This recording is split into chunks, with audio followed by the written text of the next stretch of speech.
Prensa Miami. Muy buenos días y bienvenidos a una nueva edición de Club de Prensa Miami. En Estados Unidos aumenta la tensión por las protestas pro-palestinas en distintas universidades. Centenares de manifestantes y profesores han sido detenidos, algunos acusados de antisemitismo. En las últimas horas, el presidente de la Cámara Baja, Mike Johnson, mostró su apoyo a los estudiantes judíos. ¿Cuán preocupante es la situación?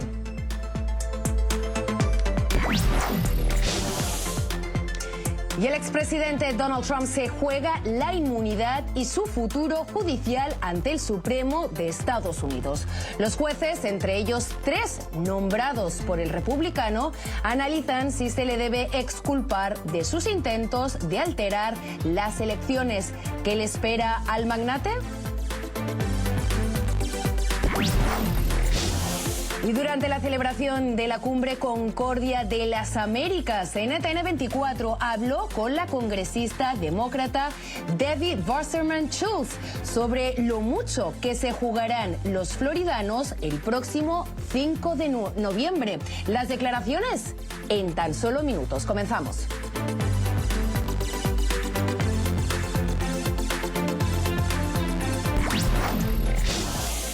Hola, ¿qué tal? Y bienvenidos a esta nueva edición de Club de Prensa Miami. En riguroso directo son las 10:01 de la mañana, hora del este. Y comenzamos hablando de estas protestas, las protestas pro-palestinas que se extienden desde Columbia a otras universidades del país. Arrestan a decenas en Texas y también California. De hecho, más de 70 manifestantes fueron detenidos por la policía de Los Ángeles y más de 30 fueron arrestados en la Universidad de Texas, en Austin, según las autoridades. En Nueva York, la visita de Mike Johnson al campus de Columbia inflamó las tensiones. Escuchemos. Mi intención es la de llamar al presidente Biden una vez salgamos de aquí para compartirle lo que hemos visto y demandarle que tome acción. Hay acciones ejecutivas apropiadas para ello, porque si esto no se contiene rápidamente y estas protestas no paran, entonces habría que pensar en la Guardia Nacional. El orden tiene que regresar a los campus. No podemos permitir que esto suceda. Hoy Hamas emitió una declaración de apoyo a los grupos estudiantiles pro-palestinos en este campus y se refirieron a ellos como los futuros líderes de los Estados Unidos, algo detestable. Y mi mensaje a los estudiantes acampando es que se vayan a sus salones de clase. Paren este sinsentido. Momento de dar la bienvenida a nuestros invitados en el día de hoy, justamente para analizar esas declaraciones de Mike Johnson, pero también de Netanyahu, de Benjamín Netanyahu. Tengo al otro lado a Mariano de Alba, analista político, especialista en relaciones internacionales desde Londres, Reino Unido. Mariano, muy buenos días. Buenas tardes. Buenos días, muchas gracias. Buenos días, muchas gracias por la invitación.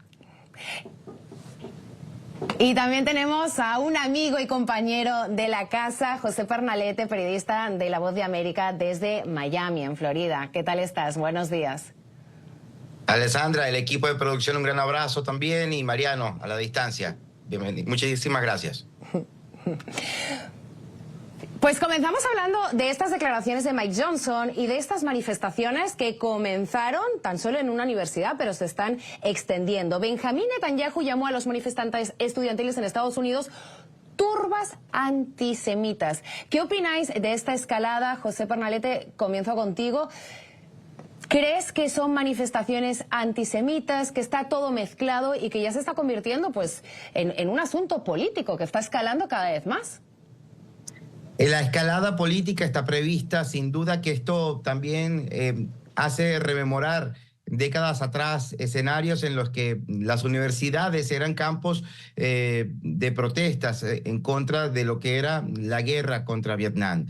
Esta situación sin duda puede conllevar a una polarización en un año electoral que es preocupante. Es decir, se le agrega otro elemento adicional a la discusión política que tanto en estos momentos perturba mucho a los estadounidenses.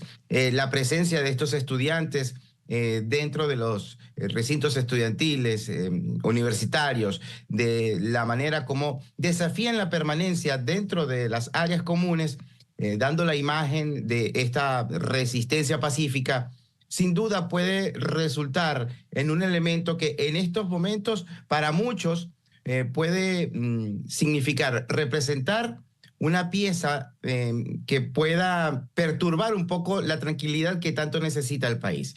No se puede limitar la libertad de expresión contemplada en la Constitución de Estados Unidos, pero sí, sin duda, en estos momentos, también el mensaje para algunos analistas es que los polos que pueden intervenir para llevar al extremo, al enfrentamiento, deben alejarse. Hay críticas ya que están desatadas a través de las redes sociales ante las palabras de Mike Johnson. Sabemos que esto más bien puede, sin duda, propagarse y continuar. Esta cifra de arrestos va a incrementarse, esta cifra de manifestaciones van a aumentar. No se descarta que en el estado de Florida también vayan a realizarse este tipo de manifestaciones, así como también la presencia de estudiantes a favor de Israel, que vayan también a hacer lo propio. Sin duda que estamos ante unas horas que van a sugerir, en este caso, mucha expectativa para la población estadounidense. Esperemos que no se tome al papel, a la piedra, acuñado en la piedra, lo que ha dicho Mike Johnson ante la presencia de la Guardia Nacional. Exacto. Dijo que en última instancia pues llamaría a la Guardia Nacional. Mariano, yo también he opinado sobre estas manifestaciones Trump y dijo que las manifestaciones eran peores que las violentas protestas supremacistas blancas que vivimos en 2017 en Charlottesville y donde de hecho murió una mujer. ¿Qué opinas? Bueno, yo creo que obviamente esto es una situación política en el marco de una elección presidencial para Estados Unidos. Es una situación que debe estar preocupando muy seriamente a los asesores del Partido Demócrata y del presidente Biden, porque ciertamente el voto joven fue clave para que Biden pudiera ganarle a Trump en el año 2020.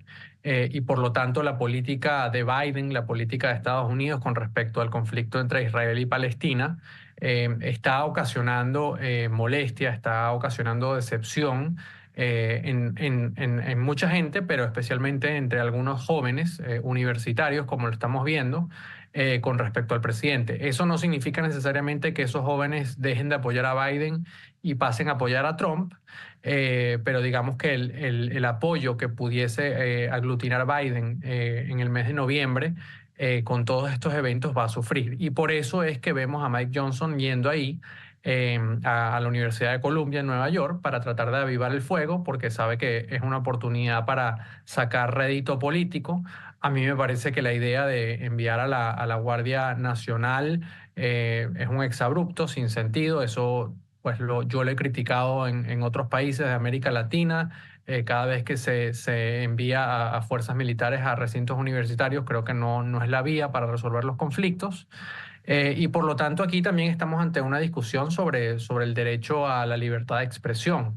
Hay una parte del estudiantado que ha decidido acampar en la Universidad de Columbia, pero el derecho a la libertad de expresión también tiene unos límites, ¿no? Y lo que hemos visto en Nueva York en los últimos días es que pues la situación se ha salido de control porque representa un riesgo a la seguridad en esa zona, y eso está generando una situación donde pues la mayoría de los estudiantes de esa universidad que no están participando en las protestas pues ya no pueden ir a clases, hay helicópteros sobrevolando.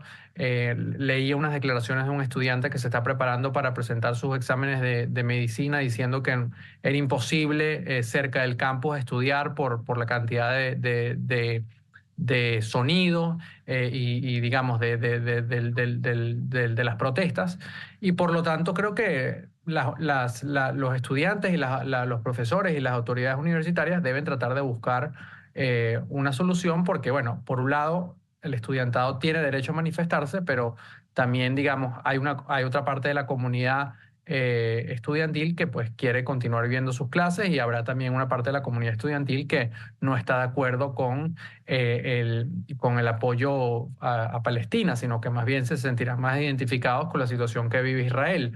Ahora, desde el punto de vista político, y con esto concluyo, esto sí pudiese también tener un efecto político importante desde el punto de vista internacional, porque va a aumentar la presión de aquí a noviembre para que Estados Unidos presione más a Netanyahu, presione más a Israel, para que, uno, finalmente se concrete un cese al fuego, cosa que todavía no ha sucedido, y dos, para que, digamos, las operaciones humanitarias a Palestina, a Gaza, puedan aumentarse. Si eso no ocurre, Biden pudiese empezar a estar en serios problemas de cara a la elección, porque todas las últimas mediciones recientes evidencian que básicamente en este momento la carrera está en un empate técnico donde cualquier voto va a hacer la diferencia.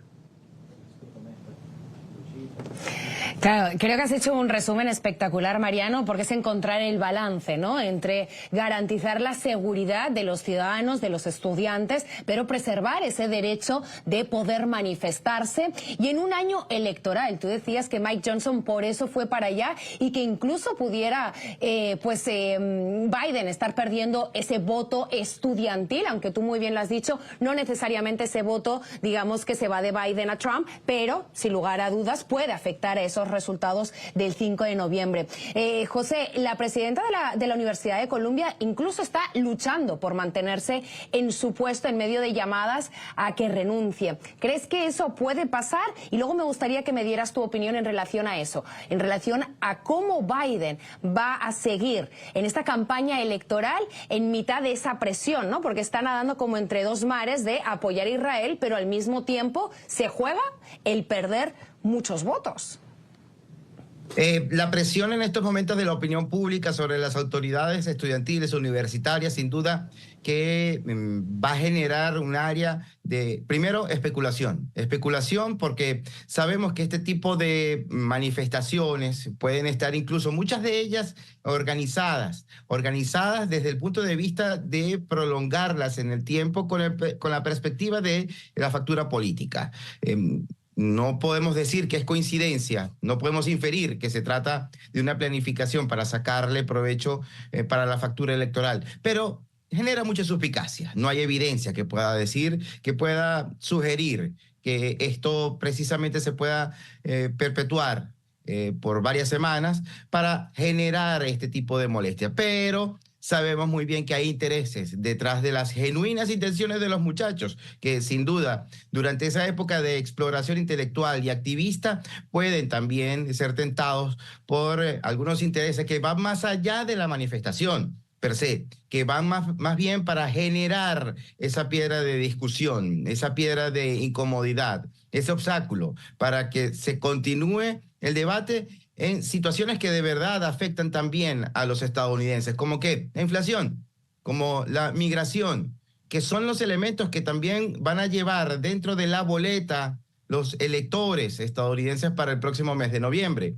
Este tipo de situaciones generalmente pueden ser manipuladas por aquellas personas que tengan una agenda que sea favorable hacia la balanza donde mayor provecho se le saque. Sabemos también que el voto independiente es el que puede, de acuerdo a algunos estudios, sobre todo de la Universidad Internacional de Florida, entre otras, el voto independiente puede generar el cambio que se necesita ante la polarización del voto electoral popular que se ha mostrado incluso desde las pasadas elecciones de medio término. Hay ya inclinaciones bastante preocupantes para algunos partidos políticos en algunos estados, pero el voto independiente es el que puede marcar la diferencia. El presidente Joe Biden tiene en estos momentos su equipo de campaña una cantidad de elementos que tomar en consideración para precisamente sacarle provecho o quizás también darle la espalda. Hay algunos elementos dentro de la historia contemporánea estadounidense. Sabemos que las protestas Black Lives Matter en su momento también generaron mucha perturbación a nivel nacional y posteriormente se fueron develando algunos tentáculos que más bien dejaron por un lado las genuinas y las verdaderas, sinceras motivaciones de los manifestantes en su momento por el reclamo ante la muerte de George Floyd. Sin duda que se trata de un área de desafío, un área en el que tendremos que estar muy atentos para no caer en el cuadro donde podamos, de alguna manera, caer incautos y le atribuyamos una falsa percepción a manifestaciones o también a la posición de algunos oficiales electos que puedan sacarle provecho a estas situaciones tan tendenciosas. Vamos a cambiar de tema, aunque en realidad no tanto, porque nos vamos a Estados Unidos. Hoy es un día súper importante. La Corte Suprema de Estados Unidos pues está examinando si Donald Trump goza de inmunidad o gozaba de inmunidad en los actos oficiales realizados durante su gobierno. Los jueces del máximo tribunal están escuchando en estos momentos la solicitud del expresidente de ser protegido de 4 cargos penales, argumentando que se desempeñaba como presidente cuando se le acusa de haber intentado revertir los resultados de las elecciones. Mariano, hoy es un día histórico. ¿Por qué es un día histórico? Bueno, yo creo que todavía no es un día histórico, es un día muy importante. Hoy es la audiencia sobre ese caso, un caso que seguramente marcará un precedente muy importante en Estados Unidos. Creo que eso es algo que hay que tener muy en cuenta. En Estados Unidos las decisiones judiciales, sobre todo sobre temas álgidos, sobre temas cruciales como este, sientan un precedente y estamos ante una audiencia que va a servirle a la Corte Suprema de Estados Unidos, a sus 9 jueces, para tomar una decisión, ¿no? Y esa decisión probablemente pues, va a ser no solamente muy discutida, sino que también va a influenciar sobre todo el sistema judicial estadounidense. Yo creo que, digamos, el día realmente histórico, el que yo calificaría como histórico, sería el día que se emita la sentencia, y eso se espera que sea más cerca del verano de este año. Y obviamente eso también va a tener un impacto muy importante en la campaña presidencial, porque si por un lado la Corte Suprema termina decidiendo que el presidente Trump tiene inmunidad, pues eso va a, sin duda alguna, bajar el volumen y la temperatura de algunos juicios pendientes que tiene el ahora candidato presidencial del Partido Republicano. En cambio, si la Corte Suprema dice que no goza de inmunidad por esos actos, entonces probablemente pues, tanto el Departamento de Justicia como algunos tribunales inferiores pudiesen presionar el acelerador en el caso de los juicios criminales en contra del presidente Trump. Fundamentalmente, quizás el más relevante es el caso justamente donde pues, se investiga y se ha señalado al expresidente Trump de estar directamente involucrado en los hechos del Capitolio en enero del año 2021. Entonces, todo eso me lleva a mí a la siguiente conclusión, que hay que decirlo, ¿no? En este momento la Corte Suprema de Justicia, que al final es una corte pues con una buena dosis de contenido político, porque recordemos que sus jueces son nominados por los presidentes, y en este momento pues los que son de tendencia conservadora, los que son más cercanos al Partido Republicano o a la ideología del Partido Republicano, son una mayoría clara. Pero eso de alguna forma no significa necesariamente que al final vamos a ver una decisión de la Corte Suprema diciendo que el expresidente Trump no tiene inmunidad. O que tiene inmunidad, perdón, que tiene inmunidad. Y esto es porque de alguna forma hay algunos jueces que, si bien son de tendencia conservadora, que por ejemplo el caso del presidente de la Corte Suprema, John Roberts, que fue nominado por el expresidente George W. Bush en su momento, pues ha habido otros casos en el pasado reciente donde él, digamos, ha tomado una posición más neutra o incluso se ha sumado a la minoría de jueces liberales que son más cercanos a la ideología del Partido Demócrata. Entonces, yo creo que es un día muy importante. Lo que sucede usualmente en estos casos es que los abogados del expresidente Trump presentarán sus argumentos, también lo harán los abogados del Estado, de la oficina de la Procuraduría, que al final son funcionarios del gobierno de Biden, y al final los jueces tendrán que tomar una decisión, y yo creo que muy probablemente vamos a conocer esa decisión cuando ya estemos en el fragor de la campaña electoral. Usualmente la Corte Suprema emite buena parte de sus sus decisiones en el mes de junio, exactamente, justo cuando empieza el verano.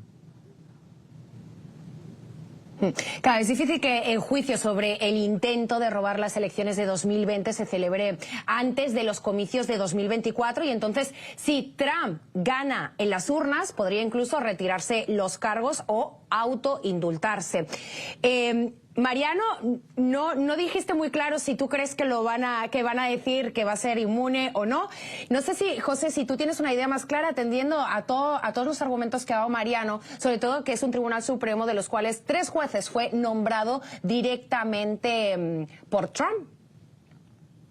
Hemos visto cómo la Corte Suprema de Estados Unidos se ha tratado de desplazar durante los últimos años con esta designación, con estos nombramientos otorgados por parte del expresidente entre las dos aguas. Creo que ante la exposición o el compromiso que tiene, lo que representa sin duda la máxima instancia judicial estadounidense, de unos oficiales que están siendo designados de manera vitalicia, deben dar una imagen de imparcialidad. Esto nos deja en estos momentos en un escenario en el que creo que ni siquiera la defensa del expresidente Donald Trump o del propio Donald Trump puedan tener certeza de lo que pueda ocurrir. Lo cierto es que, de acuerdo a conocedores y expertos en materia de constitución, nada le puede impedir al expresidente continuar con su carrera presidencial. Las cifras, los números le siguen dando una ventaja bastante notoria en la mayoría de los estados y sabemos que también dentro de la Constitución no le impide absolutamente nada al expresidente, incluso que pueda ser electo y que pueda estar sometido todavía a procesos judiciales. El escenario que está en estos momentos es un escenario muy frágil, sin duda. La Corte Suprema de Justicia tiene sobre sus hombros la gran responsabilidad de mostrar la verdadera cara de la justicia sin el compromiso de que puedan tener quienes en este momento se sienten con la presión de haber sido nombrados por ese presidente a quien tienen que juzgar. Pues nos vamos a la primera pausa. Tendremos que esperar entonces hasta junio. Todo esto son suposiciones y en base también a lo que opinan los expertos. Tendremos que esperar hasta junio a ver qué decide esa Corte Suprema en relación a la inmunidad de Donald Trump. Pero nos vamos a esa pequeña pausa y al regresar vamos a hablar sobre esa posible prohibición de la popular aplicación TikTok. No se vayan, enseguida regresamos. ¿Qué tal? ¿Cómo están? Seguimos con más en Club de Prensa Miami. Son las 10:27 de la mañana. Estamos en directo y vamos a hablar de que Joe Biden anunció finalmente esa nueva ayuda militar a Ucrania que empezará a enviarse, dijo, en cuestión de horas. Y en paralelo, funcionarios estadounidenses afirmaron que Ucrania ha empezado a usar misiles balísticos enviados en secreto por Estados Unidos. Nos acompañan José Pernalete, periodista de La Voz de América, y Mariano de Alba, analista político. Mariano desde Londres y José Pernalete desde Miami. Finalmente ya tenemos esa nueva ayuda aprobada. Mariano, no sé si eso le ha supuesto un buen desgaste para la administración Biden. Bueno, yo creo que ha sido un proceso complejo para el gobierno de Biden. Yo sí creo que no tendría problema en calificarlo como desgaste. Era obvio que esto era algo que el gobierno de Biden quería lograr hace mucho tiempo y ahora ha sido posible básicamente porque así lo ha decidido los miembros del Partido Republicano. Leía interesantemente unas declaraciones de los miembros de una congresista muy intransigente del Partido Republicano que decía que la única razón por la que ella había votado en favor de esa ayuda, que obviamente tiene que ser, que fue aprobada por la vía legislativa, era porque el 75% del dinero que representaba esas leyes, pues se iba a quedar en Estados Unidos, ¿no? Y creo que el impacto más importante que vamos a ver, digamos, en el corto plazo es justamente esto que tú mencionas de los misiles, que de alguna forma no creo yo que es que le da una ventaja, pues, táctica muy importante a Ucrania, pero sí de alguna forma permite a Ucrania a tratar de frenar el avance de Rusia, ¿no? Ucrania está sigue estando en una situación muy complicada, a pesar de que se haya aprobado esta ayuda, creo que es una noticia positiva para Kiev, pero al final estamos en una guerra donde, digamos, para Ucrania la esperanza de ganarla creo que cada día es menor, pero al mismo tiempo pues creo que están apostando a resistir y que no sea Rusia quien gane, ¿no? Entonces creo que, digamos, este desarrollo es importante y se da, como lo dije antes, porque se alinearon las estrellas dentro del Partido Republicano, pero la razón por la cual se alinearon las estrellas en el Partido Republicano es porque esta era la única forma también de que se aprobara una ayuda estadounidense a Israel, y también se aprobaran otras medidas legislativas, ¿no? Entonces, para Ucrania es algo que llega tarde. Pero al final del día es mejor que exista esa ayuda que no exista. Que no exista. De hecho, de esos 95.000 millones, 61.000 van directamente para Ucrania, 26.000 para Israel, incluida ayuda humanitaria en Gaza, y 8.000 para Taiwán y para los aliados en el Indo-Pacífico. Y justamente en ese paquete se firmó esa prohibición o posible prohibición de la aplicación de TikTok, que de hecho la usan más de 170 millones de estadounidenses. Yo no sé si tú, José Pernalete, la usas, pero ¿qué significa eso? ¿Que no la vamos a poder usar más? ¿Que se va a borrar de nuestro celular? Sí, fíjate, hay una discusión bastante interesante en relación a esto, puesto que pone en una balanza tanto a usuarios como a aquellas personas que, como influenciadoras, también viven de esta aplicación. He conversado con algunas de ellas y me dicen que coinciden en que más del 50% de sus ingresos se van a desaparecer al momento en que esta aplicación deje de estar en las tiendas digitales. A pesar de la resistencia que hay por parte de TikTok, de la empresa que se encarga ahorita de dar la cara, y que está respaldada por parte del gobierno de China en no vender ante el traspaso de la propiedad a una empresa que sea aprobada por el gobierno de Estados Unidos para que cuente con luz verde y pueda operar dentro del territorio estadounidense, hay una cuenta regresiva de 270 días. Creo que estamos al frente de una fachada de resistencia por parte de los asiáticos, en el sentido de que no vamos a vender, vamos a la Corte Suprema, vamos a exponer que se está imponiendo, en este caso, una censura hacia la libertad de expresión contemplada dentro de la Constitución de los Estados Unidos, que aparentemente, como lo dijo ayer el CEO de TikTok, Estados Unidos es la tierra de la libertad y expone el libre pensamiento, la libre expresión como uno de los faros de su democracia. También entra en tela de juicio el hecho de que la aplicación TikTok cuenta con algunas restricciones en la propia China. Es decir, el disfrute o el uso de esta aplicación en algunas de sus extensiones está limitado para la población infantil. Recordemos también que China ha sido señalada por ser un país, una nación donde se ejerce la censura, donde no se puede incluso disfrutar plenamente de aplicaciones estadounidenses. Entonces, hay cierta dicotomía, hay ciertos encuentros, hay una encrucijada en estos momentos entre quienes apoyan el uso de la aplicación de manera genuina, pero también sabemos que es una aplicación que puede contar con un descuido hacia el mensaje que se utiliza. Y es que precisamente TikTok ha sido una de estas aplicaciones que, de acuerdo a muchos expertos conocedores en el manejo del mensaje, ha sido objeto de la utilización para la desinformación.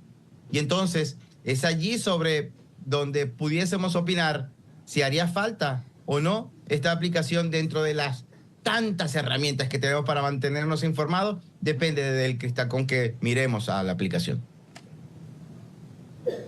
Claro, para desinformar, la verdad que tenemos TikTok y tenemos otras muchas aplicaciones que desinforman a diario. Vamos a hacer una pequeña pausa, pero les quiero invitar a que escuchen muy bien lo que dijo el congresista republicano por Carolina del Sur acerca del acuerdo de Barbados. Unas declaraciones que hizo el lunes en la cumbre Concordia de las Américas y de la cual NTN 24 fue medio asociado. Escuchemos y enseguida regresamos. ¿Por qué esperarían que Maduro estuviera de acuerdo con su propia desaparición? ¿Quién iba a pensar que el dictador celebraría unas elecciones en las que podría perder? ¿De quién fue la idea de que si se porta bien, tiene unas elecciones en las que pierde e irá a la cárcel? Eso es ridículo. Primero tienen que saber con quién están tratando, ¿verdad? Quiero impulsar a Venezuela a ser mejor, pero deben estar en el cuello de este tipo. ¿Esperar que tenga unas elecciones en las que pierda? Sin una tremenda presión por nuestra parte es tonto y estúpido. ¿Por qué esperarían que Maduro estuviera de acuerdo con su propia desaparición? ¿Quién iba a pensar que el dictador celebraría unas elecciones en las que podría perder? ¿De quién fue la idea de que si se porta bien, tiene unas elecciones en las que pierde e irá a la cárcel? Eso es ridículo. Primero tienen que saber con quién están tratando, ¿verdad? Quiero impulsar a Venezuela a ser mejor, pero deben estar en el cuello de este tipo. ¿Esperar que tenga unas elecciones en las que pierda? Sin una tremenda presión por nuestra parte es tonto y estúpido. Esas fueron las declaraciones que realizó el congresista republicano durante esa cumbre Concordia de las Américas que se celebró durante el lunes y el martes en la ciudad de Miami. Unas duras declaraciones en torno a ese acuerdo de Barbados. Y justamente en Venezuela, la Contraloría General, controlada por el régimen de Nicolás Maduro, inhabilitó políticamente 5 opositores por 15 años. 2 alcaldes en ejercicio y 3 exdiputados que se suman a una extensa lista de dirigentes que incluye a la líder María Corina Machado. José Pernalete, tú que eres venezolano, cuéntame cómo sentiste esas declaraciones de Lindsey Graham. Yo estaba ahí presente y había gente que lo aplaudió, y sobre todo sobre estas inhabilitaciones nuevas por parte del régimen de Nicolás Maduro. Sí, Alessandra, es tan difícil desprenderse en estos momentos, siendo venezolano o siendo testigo de lo que ocurre en Venezuela, sobre el escenario que se pueda plantear en nuestro país, porque es que estamos hablando de más de 2 décadas al que a los venezolanos se le ha cercenado cada día durante todo este tiempo las libertades civiles, pisoteando la Constitución de la República de Venezuela, empezando por allí, acorralando a la oposición, simulando escenarios como lo ocurrido en Nicaragua, asesinando a personas durante las manifestaciones, con crímenes que están completamente impunes, con sospechas, sospechas profundas sobre lo que ocurre de personas detenidas que posteriormente son declaradas fallecidas a causa de un suicidio. Todo este tipo de situaciones con una falsa percepción de lo que hay, de una imagen tan frágil que ocurre en Venezuela, de lo que supuestamente se está haciendo en contra de la corrupción. Viendo todo esto, viendo también cómo cada vez más aparentemente Nicolás Maduro y todos sus cómplices pudiesen estar acorralados y también, ¿por qué no decirlo?, aislados en medio de una comunidad internacional que cada vez son menos los que se cuentan como aliados de ese eje del mal. Posiblemente detrás de todas estas conversaciones, detrás de lo que vemos por los micrófonos, las cámaras, de toda esta diplomacia y de toda esta propaganda, hay conversaciones en las que se puede estar abriendo un espacio donde, más allá de la impunidad, es una salida hacia quienes en estos momentos son los responsables de la catástrofe que está padeciendo Venezuela. ¿Por qué no atribuirle en este caso una posibilidad de que exista entonces ese espacio para que quienes son los responsables, quienes están llevando en estos momentos la conducción de Venezuela a la fuerza y de manera ilegítima, puedan tener quizás la probabilidad de que puedan resultar ilesos ante una sentencia de la restitución de la justicia en Venezuela, puesto que van a estar fuera del territorio venezolano en su momento?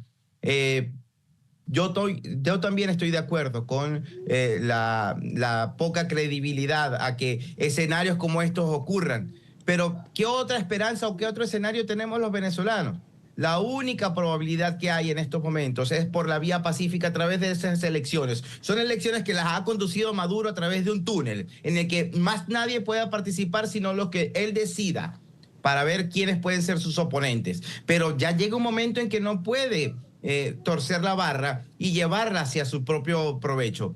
Vamos a ver qué sucede. Vamos a ver la prueba de fuego a la que se somete la oposición, la genuina oposición, a ver si está hecha de lo que esperamos. Y justamente Debbie Wasserman Schultz, congresista demócrata por Florida, también asistió a esa cumbre Concordia y ella hizo relación o referencia a que Joe Biden es el presidente que se ha estado preocupando de los venezolanos por esa reinstauración de la democracia en el país venezolano. Ella dijo que los floridanos se juegan mucho este próximo 5 de noviembre. Vamos a escuchar las declaraciones y al regresar las comentamos. Las elecciones que vienen son las más importantes que enfrentamos en Estados Unidos y en Florida tenemos una oportunidad de asegurarnos que ponemos a Joe Biden en la columna ganadora para las elecciones presidenciales. Estamos eligiendo entre volver a un autoritario como Donald Trump, que intentó anular los resultados de las elecciones legítimas y sigue insistiendo en que esas elecciones no fueron legítimas. Y Joe Biden ha mejorado drásticamente nuestra economía, él ha invertido en infraestructura, ha creado puestos de trabajo, tenemos la tasa de desempleo más baja que se ha tenido en tiempos modernos y es importante en la escena internacional. Él tiene un compromiso con las iniciativas que promuevan la democracia, por ejemplo con Venezuela, para que Estados Unidos pueda seguir presionando al régimen de Maduro para que se impongan las reformas democráticas, para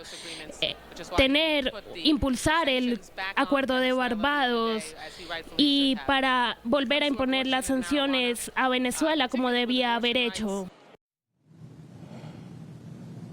El próximo 5 de noviembre, Mariano, aquí en Florida, pues José Pernalete y yo vamos a tener que decidir quién será el próximo presidente de los Estados Unidos, entre Joe Biden y presumiblemente Donald Trump, y también vamos a tener que decidir sobre si queremos que la Constitución del Estado proteja el derecho al aborto y si queremos que se legalice el uso recreacional de la marihuana. Siendo conocedor de la política, siendo conocedor del estado de la Florida, ¿qué crees que puede pasar el 5 de noviembre? Otra vez estamos haciendo conjeturas en relación a esas enmiendas, ¿no? Sobre todo.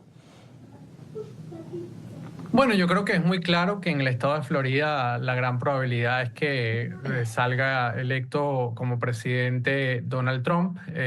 Florida siempre ha sido un estado que en los últimos años se ha inclinado a la balanza republicana. Ahora, cuando se supo hace pocas semanas que iba a haber esta enmienda o este referéndum sobre el tema del aborto, eso fue recibido como una buena noticia por parte del Partido Demócrata porque ellos presumen que habrá mucha gente que obviamente no está de acuerdo con la prohibición del aborto o al menos una prohibición férrea del aborto, y que por lo tanto eso va a ayudar a los demócratas a movilizar a más gente que salgan a votar por esa enmienda y luego también que en ese caso pues terminen apoyando a Joe Biden. Y con respecto entonces yo creo que, digamos, con el tema del aborto realmente no me atrevo a dar una predicción sobre qué pudiese suceder, pero lo que hemos visto en otros estados, incluso en estados vecinos del estado de la Florida, es que no hay un grandísimo apoyo a una restricción acentuada o muy férrea sobre el derecho del aborto, y más bien un número importante de mujeres consideran que el aborto sí tiene que ser admitido, al menos en algunos casos. Y finalmente, con respecto al tema del uso recreacional de la marihuana, no estoy seguro tampoco cuál pudiese ser el resultado. No conozco a detalle la situación, pero en cualquier caso me parece que es importante que se le consulte a la ciudadanía pues cuál es su opinión y su visión sobre eso, y luego pues se pueda definir una política pública teniendo esa opinión ciudadana como un elemento más en el análisis, ¿no? Porque esto no se trata solamente si a la gente le gusta o no, sino también las implicaciones de salud pública que esa decisión puede tener. Ahí vamos a estar todos ejerciendo nuestro derecho a voto el próximo 5 de noviembre. Mariano de Alba, analista político que nos ha recibido desde Londres, Reino Unido, muchísimas gracias. Y también a José Pernalete, periodista de La Voz de América, compañero y amigo de la casa desde Miami. Muchísimas gracias por participar en el día de hoy en Club de Prensa Miami. Hasta la próxima. Gran abrazo. Y nosotros nos vamos al último corte de publicidad.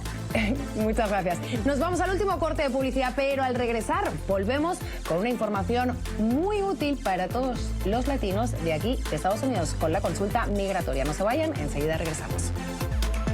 Y seguimos con más en Club de Prensa Miami. Ahora damos paso a esa consulta migratoria porque millones de solicitantes de asilo han desbordado el sistema de inmigración de Estados Unidos. Tanto así que un estudio de la Universidad de Syracuse afirma que una persona puede esperar hasta 4 años para tener una respuesta sobre su estatus de asilo, que puede ser aprobado o denegado. La abogada Mercedes Cano contesta qué se puede hacer en caso de que la aplicación de asilo político sea negada, entre otras preguntas. Veamos.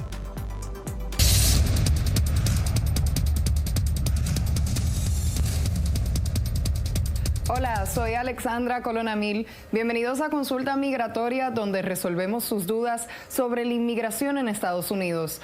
Hoy nos acompaña la abogada Mercedes Cano de la firma Cano Consulting PC. Abogada, bienvenida. Buenos días, Alexandra, y gracias por tenerme acá. Muy amables. Para nosotros es un placer contar con su participación. Tenemos algunas preguntas de la audiencia. Vamos con la primera. Me rechazaron mi petición de asilo político en Estados Unidos. ¿Qué puedo hacer ahora para quedarme en Estados Unidos? Bueno, tenemos que saber qué clase de asilo fue la que se radicó. ¿Fue un asilo en defensa de un arresto y la persona está en deportación? ¿O la persona entró con una visa de turista y ahora ella radicó o él radicó esa visa y se la negaron en otra estancia? Los asilos tienen varias estancias, cuando es en defensa o cuando es afirmativo. Si fue afirmativo, si la persona entró con una visa y después decidió que iba a poner su asilo y fue negado, entonces estamos en la estancia donde estamos viendo a un oficial que nos está entrevistando y dio una decisión. La decisión es negada.